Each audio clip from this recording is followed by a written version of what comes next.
নমস্কার বন্ধুরা, পূজা kitchen with village ফুডে আমার সকল বন্ধুদের জানাই অনেক অনেক স্বাগত। তো দেখুন, আজকে আমি বেগুন, আলু আর কচু দিয়ে এবং মাছের মাথা দিয়ে একটা দুর্দান্ত রেসিপি নিয়ে চলে এসেছি।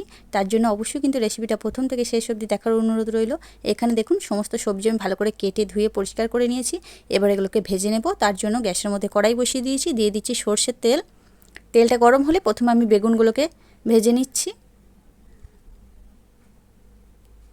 এর মধ্যে দিয়ে দিচ্ছি অল্প একটু হলুদের গুঁড়ো, কারণ বেগুনটা কচি, আমি কিন্তু এর মধ্যে আর লবণ দেবো না, তাহলে অনেকটাই নরম হয়ে যাবে আর খেতে ভালো লাগবে না, রাত থেকে একদমই গলে যাবে। এবার খুব ভালো করে বেগুনগুলোকে একটু লাল লাল করে ভেজে নিচ্ছি। খুব ভালো করে বেগুনগুলো দেখুন লাল লাল করে ভেজে নিয়েছি। তো এবার বেগুনগুলোকে আমি তুলে নিচ্ছি।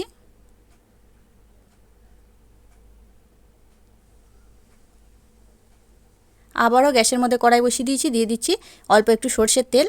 এবার কচু আর আলুগুলোকে একসাথে ভেজে নিচ্ছি। তো আপনারা চাইলে কিন্তু আলু আর কচুগুলোকে সিদ্ধও করে নিতে পারেন, আমি আজকে তেলে ভেজে করব, সেই জন্য কচু আর আলু তেলের মধ্যে দিয়ে দিচ্ছি অল্প একটু হলুদের গুঁড়ো, ওরই সাথে দিয়ে দিচ্ছি একটু লবণ, তাহলে কিন্তু কচুটা আলুটা খুব তাড়াতাড়ি সিদ্ধ হয়ে যাবে। এবার এগুলোকে খুব ভালো করে একটু সময় নিয়ে লাল লাল করে ভেজে নেব, তাহলে কিন্তু খেতে খুবই ভালো লাগবে।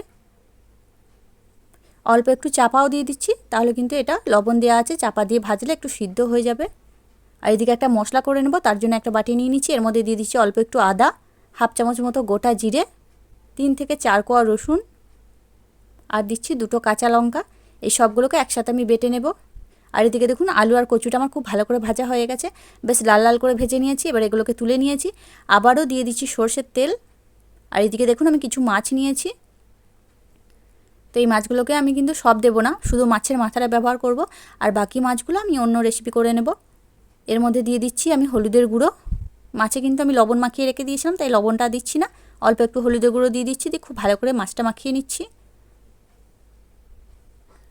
আর এদিকে দেখুন, মাছ ভাজার জন্য তেল গরম হয়ে গেছে।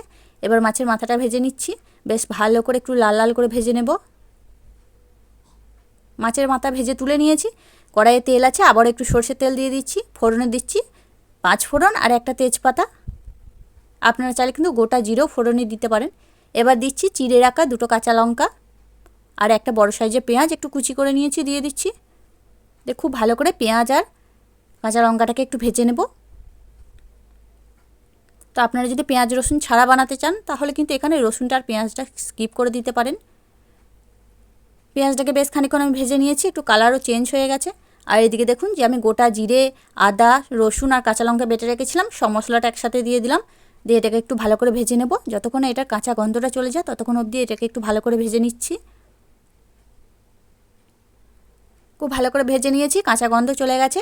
এবার এর মধ্যে দিয়ে দিচ্ছি হাফ চামচ মতো লঙ্কা গুঁড়ো, হাফ চামচ মতো হলুদ গুঁড়ো। আমি যেহেতু গোটা জিরে বেটে দিয়েছি, তাই এখানে কিন্তু আর আমি গুঁড়ো জিরে ব্যবহার করছি না। আপনারা যদি চান এখানে গুঁড়ো জিরে ব্যবহার করতে পারেন, আর ঝালটা কিন্তু অবশ্যই নিজেদের স্বাদ মতো দেবেন। এবার যে বাটিতে মশলা করেছিলাম সেই বাটিতে অল্প একটু জল নিয়ে দিয়ে দিচ্ছি, দিয়ে খুব ভালো করে একটু মশলাটাকে কষিয়ে নিচ্ছি। যতক্ষণ এই মশলাটা থেকে একদম তেল ছাড়ছে ততক্ষণ এটাকে একটু ভালো করে কষিয়ে নেব। মশলা কিন্তু খুব ভালো করে কষিয়ে নিয়েছি, দেখুন মশলা থেকে তেলও ছেড়ে গেছে। আর এদিকে যে মাছের মাথাটা ভেজে রেখেছিলাম সেটাকে হাতের সাহায্যে ভেঙে দিয়ে দিচ্ছি। খুব ভালো করে একটু খুন্তির ডগে করে এটাকে ভেঙে ভেঙে দেবো, আর মশলাটার সাথে ভালো করে একটু কষিয়ে নেব। তো কচু তো বন্ধুরা অনেক রকমভাবে খেয়েছেন, আজকে আমি যেভাবে বানাচ্ছি এইভাবে একবার হলেও বাড়িতে বানিয়ে দেখবেন, দুর্দান্ত হয় খেতে বন্ধুরা, খুবই সুন্দর হয়। এবার দেখুন খুব ভালো করে মশলা কষানো হয়ে গেছে, ভেজে রাখা কচু আর আলু আমি একসাথে দিয়ে দিচ্ছি, দিয়ে বেশ খানিকক্ষণ কচু আর আলুর সাথে মশলাটাকে একটু মিশিয়ে নেব, একটু নাড়াচাড়া করে নেব। আর বেগুনটা কিন্তু এখন অবশ্যই দেবেন না, বেগুনটা অবশ্যই লাস্টে দেবেন, কারণ এটা কচি, একদমই গলে যাবে। এবার দিয়ে দিচ্ছি স্বাদ মতো লবণ আর অল্প একটু চিনি। কচুর তরকারি তো একটু চিনি দিলে ভালোই লাগে, আপনারা যদি পছন্দ না করেন তাহলে না দিতেও পারেন, তবে দিলে কিন্তু ভালো লাগবে খেতে। এবার খুব ভালো করে মশলাটাকে কষিয়ে নেব আলু আর কচুর সাথে। খুব ভালো করে দেখুন আমার কষানো হয়ে গেছে। এবার আমি দিয়ে দিচ্ছি পরিমাণ মতো জল। আমি এটাকে কিন্তু খুব বেশি গ্রেভি করব না, অল্প একটু গ্রেভি করব, তাই জলের পরিমাণটা কিন্তু খুব বেশি দেবো না, যেহেতু আলুটা আর কচুটা সিদ্ধ হতে লাগবে, তাই অল্প আরেকটু জল দিয়ে দিচ্ছি। দিয়ে এটাকে চাপা দিয়ে 3 থেকে 4 মিনিট মতো একটু ফুটিয়ে নেব। দেখুন খুব ভালো করে 3 থেকে 4 মিনিট মতো ফুটিয়ে নিয়েছি। আমার কিন্তু আলু কচু খুব ভালোভাবে সিদ্ধ হয়ে গেছে, যেহেতু এগুলো ভালো করে একটু ভাজা ছিল। এই দেখুন খুব ভালোভাবে সিদ্ধ হয়ে গেছে। এবার ভেজে রাখা বেগুনগুলোকে দিয়ে দিচ্ছি এই সময়। দিয়ে বেগুনটা দিয়েও একটু নাড়াচাড়া করে নিচ্ছি, যেহেতু বেগুনগুলো একটু ভালো করে ভেজে রেখেছি তাই বেগুনটা দেওয়ার পর কিন্তু খুব বেশিক্ষণ আর ফোটাবো না, মিনিট 2 মতো একটু ফুটিয়ে নেব। চাপা দিয়ে মিনিট 2 মতো ফুটিয়ে নিয়েছি। আমার কিন্তু এটা তৈরি হয়ে গেছে। নামানোর আগে দিচ্ছি একটা কাঁচা লঙ্কা, এইভাবে একটু চিড়ে নিয়েছি, দিয়ে দিচ্ছি। এতে কিন্তু খেতে খুবই ভালো লাগবে। তো আপনারা চাইলে এখানে গুঁড়ো লঙ্কাও দিতে পারেন। তো আপনারা যেমন ঝাল খাবেন এখানে সেরকম অনুযায়ী ঝালের পরিমাণটা কম বেশি করে নেবেন। এবার নামানোর আগে দিচ্ছি অল্প একটু গরম মশলার গুঁড়ো, দিয়ে খুব ভালো করে গরম মশলার গুঁড়োটা দিয়ে একটু নাড়াচাড়া করে নিচ্ছি। তারপর এটাকে 2 মিনিট মতো চাপা দিয়ে রেখে দেবো। তারপর আমি এটাকে নামিয়ে নেব। এটা কিন্তু একদম তৈরি হয়ে গেছে।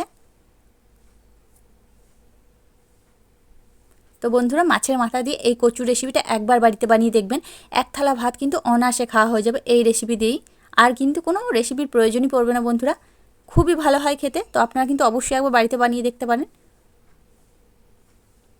তাহলে বন্ধুরা, আজকে আমার এই রেসিপিটা আপনাদের কাছে কেমন লাগলো সেটা কিন্তু অবশ্যই কমেন্টের মাধ্যমে জানিয়ে দেবেন। দেখে যদি একটু ভালো লেগে থাকে, আপনি যদি নতুন বন্ধু হয়ে থাকেন, একটা লাইক দিয়ে চ্যানেলটিকে সাবস্ক্রাইব করে আমার সাথেই থাকার অনুরোধ রইল। পরবর্তী ভিডিও নোটিফিকেশনগুলো যাতে সহজেই পেতে পারেন তার জন্য পাশে থাকা বেল আইকনটি বাজিয়ে অল অপশানটি অন করে দেবেন। তাহলে আজকের মতো এখানেই, আবার ফিরে আসছি অন্য কোনো দিন অন্য একটা রেসিপি নিয়ে। ততক্ষণ আপনারা ভালো থাকবেন, সুস্থ থাকবেন। ধন্যবাদ।